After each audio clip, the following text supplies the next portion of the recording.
چپکے مجھ کو روتے دیکھ پاتا ہے اگر، چپکے مجھ کو روتے دیکھ پاتا ہے اگر، ہنس کے کرتا ہے بیاں وہ شوخی گفتار دوست۔ السلام علیکم ناظرین، آمد خط سے ہوا ہے سرد جو بازار دوست، دو دشا میں کشتا تھا شاید خط رخسار دوست۔ تو اس غزل کا ایک اور بہت خوبصورت شعر لے کر آپ کی خدمت میں حاضر ہو رہا ہوں۔ آج کا یہ شعر جو ہے یہ ان 4 کتابند اشعار کا آخری شعر ہے جن کے بارے میں نے عرض کیا تھا کہ غیر یوں کرتا ہے میری پرسش اس کے ہجر میں۔ یہاں سے غالب نے غیر کو بطور خاص اپنا موضوع بناتے ہوئے 4 آپس میں اشعار ایسے کہے کہ جو آپس میں ایک دوسرے کے ساتھ مربوط ہیں۔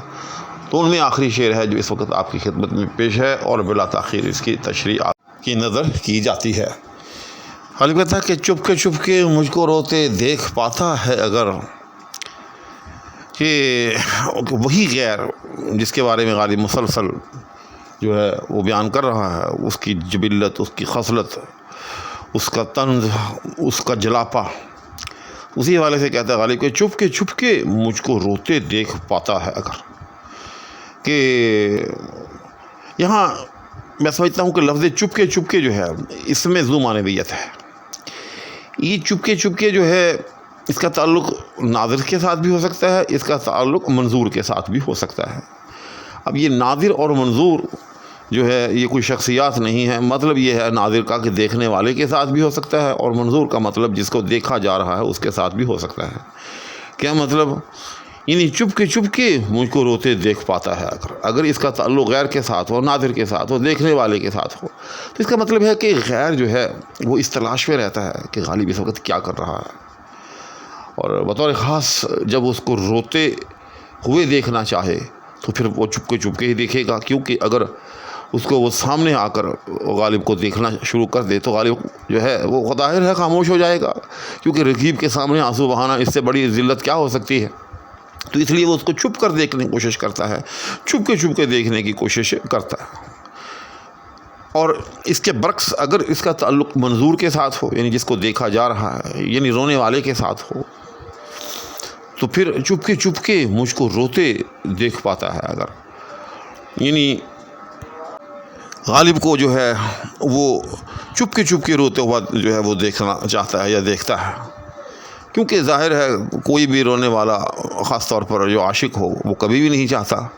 کہ اس کا رونا جو ہے وہ سب لوگوں پر آشکار ہو، خاص طور پر رقیب پر آشکار ہو،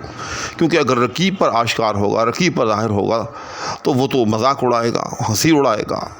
اس کو جا کر اس کے محبوب کو بتائے گا،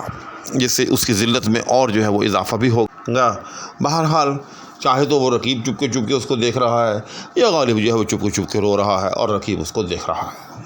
تو جو بھی کیفیت ہے، تو ہوتا کیا ہے پھر چپکے مجھ کو روتے دیکھ پاتا ہے اگر، ہنس کے کرتا ہے بیاں وہ شوخی گفتار دوست۔ تو وہ غیر جو ہے وہ میری دل جوئی کرنے کا جو ہے یہ سمجھے کہ بظاہر سامان کرتا ہے، لیکن سامان کیسے کرتا ہے؟